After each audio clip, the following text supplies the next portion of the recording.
கமருதீன் வந்து கண்டிப்பா தன்னோட வாயை வச்சுக்கிட்டே இந்த வீட்டுக்குள்ள ரெட் கார்டு வாங்கிட்டு போயிடுவான்னு நினைக்கிறேன். ஏற்கனவே பிக் பாஸ் சொன்ன ரூல்ஸை மதிக்காம மயக்க மறைச்சு பேசினது, இன்னைக்கு அதை விட எக்ஸ்ட்ரீமா ரெண்டு பேருமே ஆக்டிவிட்டி ஏரியாவிலேருந்து வரும் பொழுது சில முத்த காட்சிகள் எல்லாமே பண்ணிட்டு வந்தது.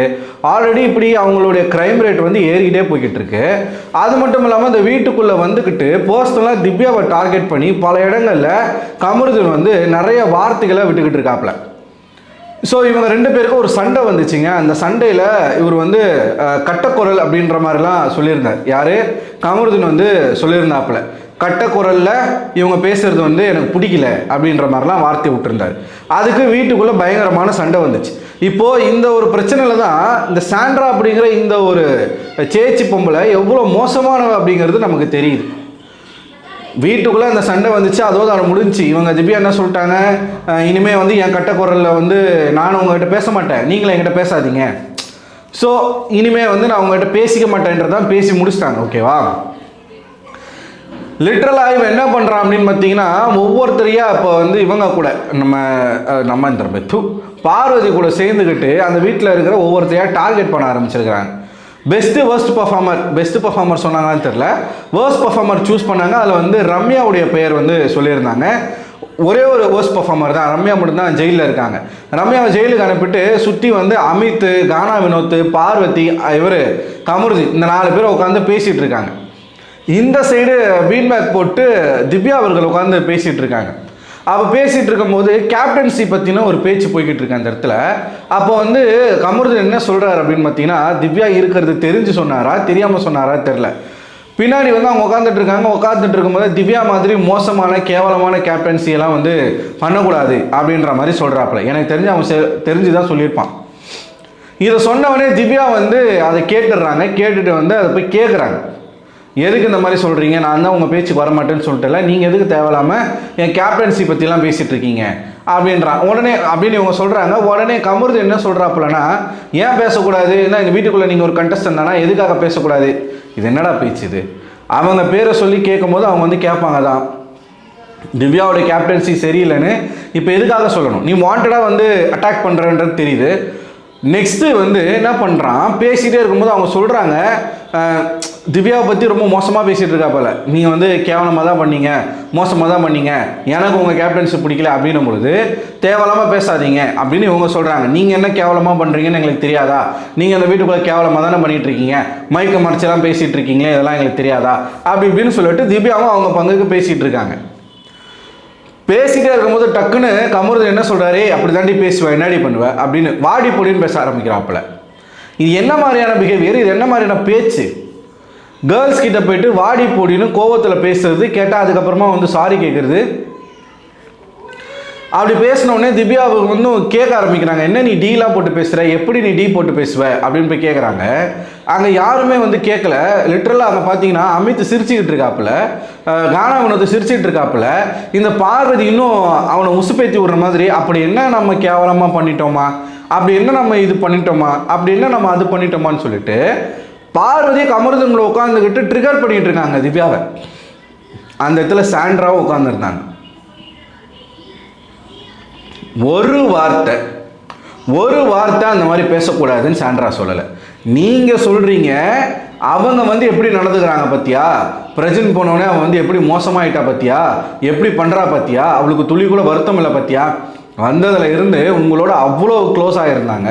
சரி, ஏதோ ஒரு மனஸ்தாபங்க, ஒரு பையன் ஒரு பொண்ணை பார்த்து, அது உங்களுக்கு நீங்கள் விரும்பின பொண்ணு, நீங்கள் பேசின பொண்ணு, உங்களோட வந்த பொண்ணு, சகட்டமே நீங்கள் வாடி பொடின்னு பேசிக்கிட்டு இருக்கான்.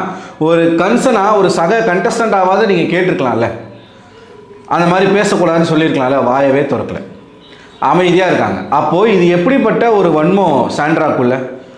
பேசட்டும் சாவடி அப்படின்னு நீங்கள் உங்களுக்கு ஒன்று அஃபெக்ட் ஆயிடுச்சுன்னா ஆப்போசிட்டில் இருக்கிற பர்சன் வந்து செத்தா கூட பரவாயில்ல அப்படின்னு நீங்கள் நினைப்பீங்களா? அந்த அளவுக்கு உங்களுக்கு உங்கள் மனசுக்குள்ளே வன்மம் இருக்குமா, ஊறி போய் இருக்குமா?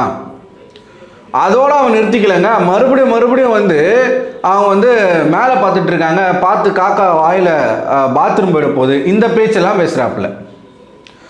முதல்ல வாடி போடின்னு பேசுனது தப்பு, அதுக்கப்புறமா இந்த காக்கா வந்து ஆய் போயிட போகுது அப்படின்னு சொல்லி பேசுறது ரெண்டாவது தப்பு. அதை வந்து ரசிக்கிறாங்க எல்லாரும். திவ்யாவை பேசும்போது ரசிக்கிறாங்க. அரோரா அந்த இடத்துல இருக்காங்க. அரோரா அந்த இடத்துல எதுவுமே கேட்கல. பட் திவ்யா வந்து ஒரு மாதிரி எமோட் ஆகிட்டு வீட்டுக்குள்ளே வந்துடுறாங்க. வந்துட்டு எல்லாருக்கிட்ட சொல்கிறாங்க, இந்த மாதிரி பேசுகிறாரு அவரு, யாருமே ஒரு வார்த்தை கேட்க மாட்டுறாங்க. கேப்டன் தலை வந்து உட்காந்து சிரிச்சுக்கிட்டு இருக்காப்புல.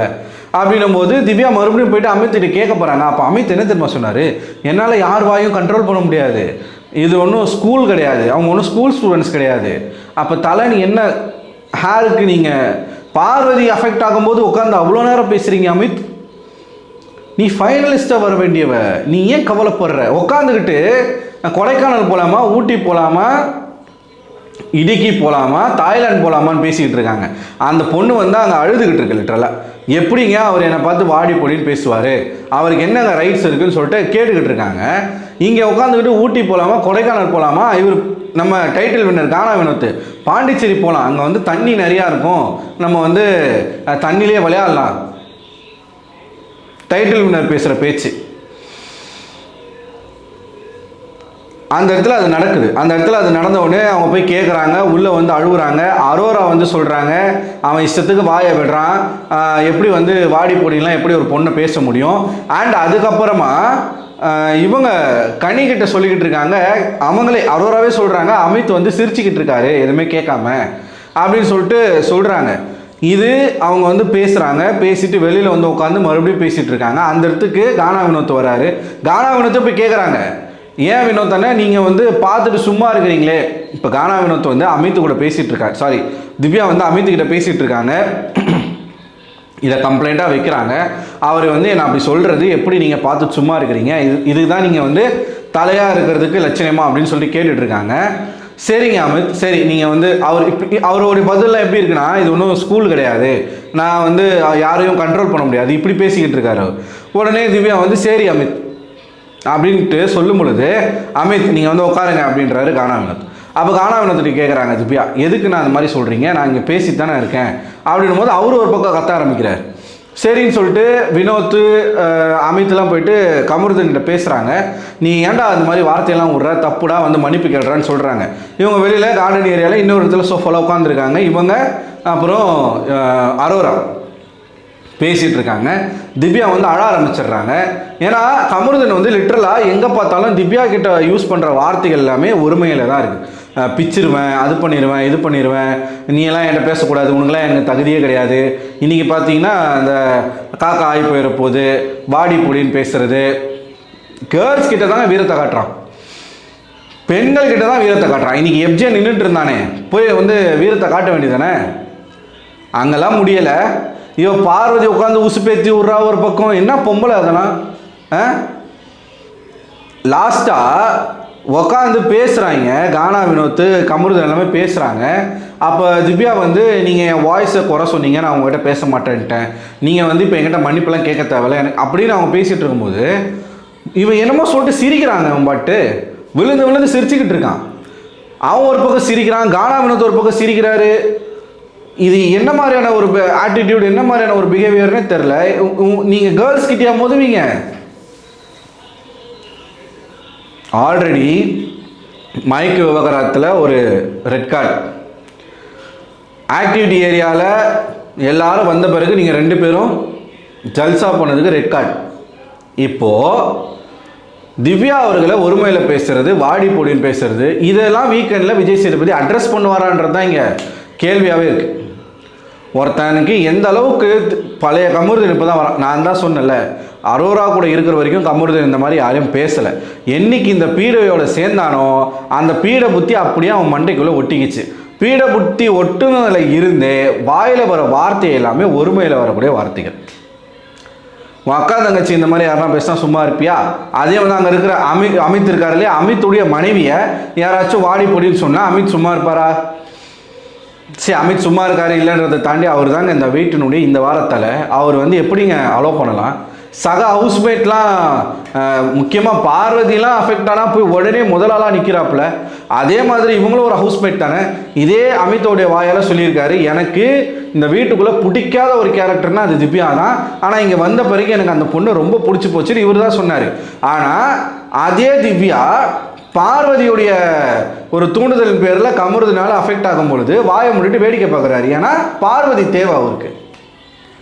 சிவரஞ்சனி மேடம் நீங்கள் பார்த்துக்கோங்க, ஒன்றும் சொல்கிறதுக்கு இல்லை, கொஞ்ச நாள் அப்புறம் வேறு மாதிரி போயிடும்.